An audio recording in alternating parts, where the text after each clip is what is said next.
Aku mau nambahin soal gelarnya Mas Gibran. Jadi di luar negeri itu untuk pendidikan setara strata 1 atau S1 itu gelarnya cuma ada dua, BA or BS. BA itu Bachelor of Arts, biasanya untuk ilmu-ilmu terapan. Contohnya kalau kamu lulusan komunikasi, marketing, gelar kamu adalah BA, Bachelor of Arts. Tapi kalau BS, Bachelor of Science, itu kalau kamu lulusan ilmu-ilmu pasti. Contohnya kamu lulusan ilmu kimia, fisika, itu gelar kamu adalah BS, Bachelor of Science. Nah, kalau di Indonesia kan banyak banget gelar. Ada SH, SHUM, SKOM, macem-macem. Kalau di luar negeri itu cuma ada dua, either BA atau BS, Bachelor of Arts or Bachelor of Science, tergantung jurusan apa yang kamu ambil. Aku bikin video ini karena jiwa forever student aku bergetar. Aku sama Mas Gibran kebetulan satu alma mater, kami dari kampus yang sama, MDIS Singapura. Dan yes, kami memegang ijazah dari kampus luar negeri, karena memang MDIS punya kerjasama sama beberapa kampus yang ada di Inggris. Nah, aku sakit hati juga dong dibilang ijazah dia palsu, sedangkan aku juga punya ijazah yang sama gitu. Kami kuliah beberapa tahun, terus tiba-tiba udah lulus, ijazahnya diragukan sama orang-orang yang gak tahu justru sistem pendidikan di Singapura tuh kayak apa. Sakit. Warga sipil gugat Mas Gibran 125 triliun. Ya, dengan alasan dalih-dalih katanya ijazahnya nggak sesuai dengan syarat wakil presiden. Yang diketahui itu ijazahnya Mas Gibran itu emang di luar negeri SMA-nya. Nah, kalau ijazahnya Mas Gibran dipermasalahin, gimana dengan ijazahnya Prabowo? Bapak Prabowo aja dari SD sampai SMA itu di luar negeri. Itu yang pertama. Udah Mas Gibran dipermasalahin, Pak Jokowi dipermasalahin juga. Terus mau sampai kapan warga sipil? Aku cuma nanya mau sampai kapan warga sipil. Aku tahu lah kalian tuh dari pihak mana dan pendukung mana. Cuma jangan dibiasain bikin narasi-narasi opini negatif terus. Kapan mereka kerjanya? Belum selesai ijazahnya Pak Jokowi, sekarang ijazahnya Pak Gibran diulik-ulik oleh orang ini ya. Katanya adalah ijazah SMA Pak Gibran adalah bukan ijazah SMA yang diakui di negeri Indonesia. Waduh, parah. Teman-teman, tolong kalian dengarkan baik-baik sampai selesai. Nanti saya kasih penjelasannya agar teman-teman tidak salah kaprah dan kalian bisa berpikir apakah betulkah narasi ini atau tidak ya. Peraturan Coba dengarkan teman-teman dengan seksama ya. 19 tahun 2023. Huruf R juga. Oke. Bunyinya begini nih. Apa Pak? Berpendidikan paling rendah tamat sekolah menengah atas. Oke. Madrasah aliyah. Sekolah menengah kejuruan.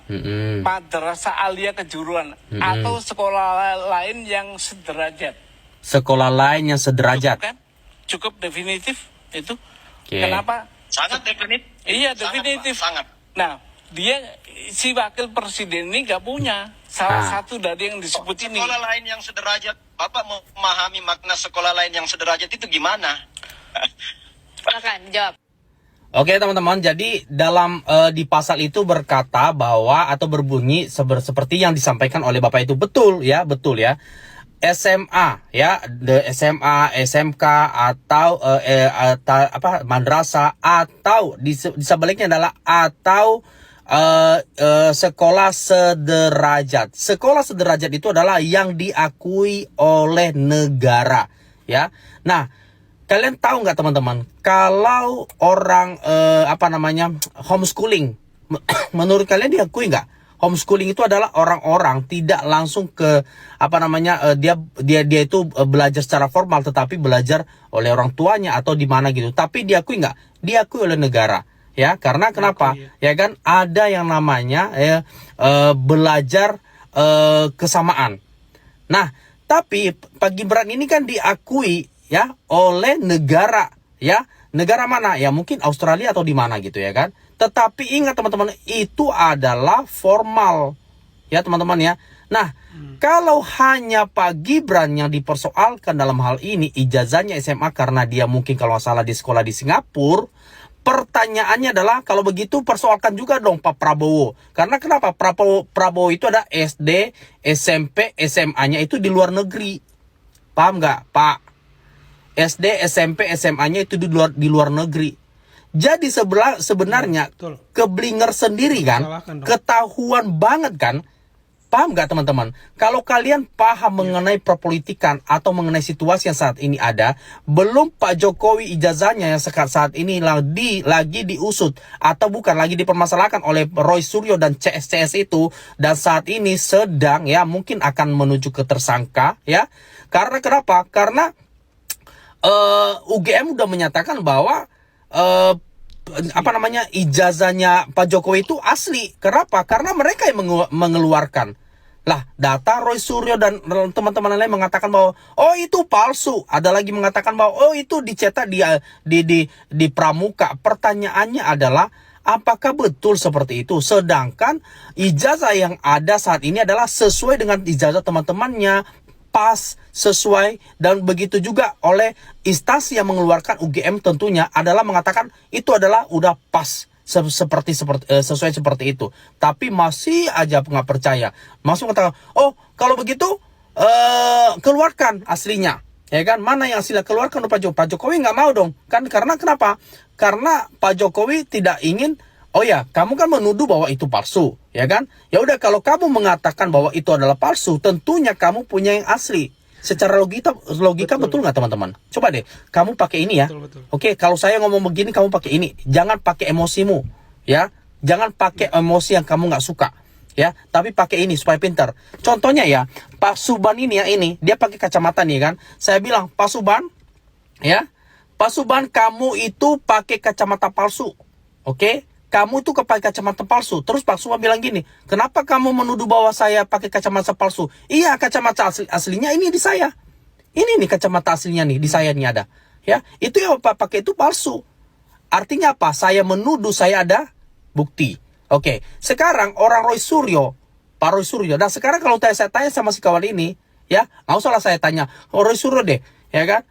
Anda mengatakan Pak Jokowi bahwa itu palsu. Pertanyaannya kalau dibalikan adalah, oke, kalau Anda palsu, tentu ada yang aslinya dong di tangan kamu. Coba keluarkan. Nggak berani mereka. Tapi mereka wow. Nah, saya nggak tahu teman-teman ya, apa yang ada di dalam pikiran teman-teman ketika saya membicarakan hal ini. Tapi saya itu berbicara dalam hal ini adalah kapasitasnya adalah, saya ingin membuat atau ingin bangsa ini adem. Apalagi setelah kerusuhan di Agustus kemarin. Ya. Saya ingin bangsa kita itu teman-teman adem, apalagi saat ini ekonomi yang tidak baik-baik aja. Ya kan? Kalian mau hari-hari ada kerusuhan, hari-hari ada gejolak. Orang nggak mau berinvestasi, bos. Ya, kalian tahu nggak, orang tidak mau berinvestasi, kapan bangsa ini majunya? Kalau bangsa ini tidak maju, semakin banyak korupsi, jangan salah. Ya, dan semakin banyak kejahatan, jangan salah. Inilah yang mohon maaf ya, inilah yang teman-teman itu tidak mengerti, karena itu hanya nggak ada rasanya sih nggak suka gitu loh, apalagi tahun 2019 kemarin gitu ya kan, nggak ada 2024 kemarin ya teman-teman ya, ada yang nggak suka dengan sebelah. Udahlah teman-teman ya, udah selesai. Kalau kalian nggak suka sama orang, ya udah, tapi jangan mencari-cari ini dong. Ini A, B, C, dan yang tidak masuk akal. Kalau kalian nggak suka sama orang, kalau kalian mau tahu kesalahan orang ya kan, cari yang masuk di akal. Kalau yang ini kan tidak masuk di akal. Roy Suryo, bagaimana ceritanya yang masuk akal?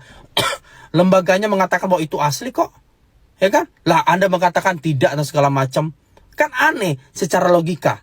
Ya, mohon maaf ya Bapak Ibu ya, teman-teman semua ya. Khusus teman-teman yang pernah kuliah, pasti kalian akan pahamin. Tapi teman-teman mohon maaf, kalau kalian tidak pernah menginjak perkuliahan, kalian nggak akan paham ini. Kalian akan digoreng terus ya kan. Tapi walaupun demikian, kalian pasti punya akal toh, ya kan. Ketika orang-orang berbicara, kalian pasti punya akal toh. Pakai akal ini dan pakai hati nuranimu ya. Kalau kamu sayang sama Indonesia, kalau kamu cinta sama Indonesia, pasti kamu akan tahu bahwa kemana sebenarnya tujuan mereka ini ngomong. Oke, menurut kalian teman-teman gimana? Coba komen di kolom komentar ya. Setuju nggak menurut teman-teman apa yang mereka lakukan ini untuk kemajuan bangsa ini nih? Coba Ya, kalau saya punya pendapat sih, bahkan kalaupun Pak Jokowi tidak bisa menunjukkan ijazahnya, itu bukan berarti dia tidak lulusan UGM. Bahkan sekalipun Pak Jokowi tidak punya ijazah aslinya lagi, itu tidak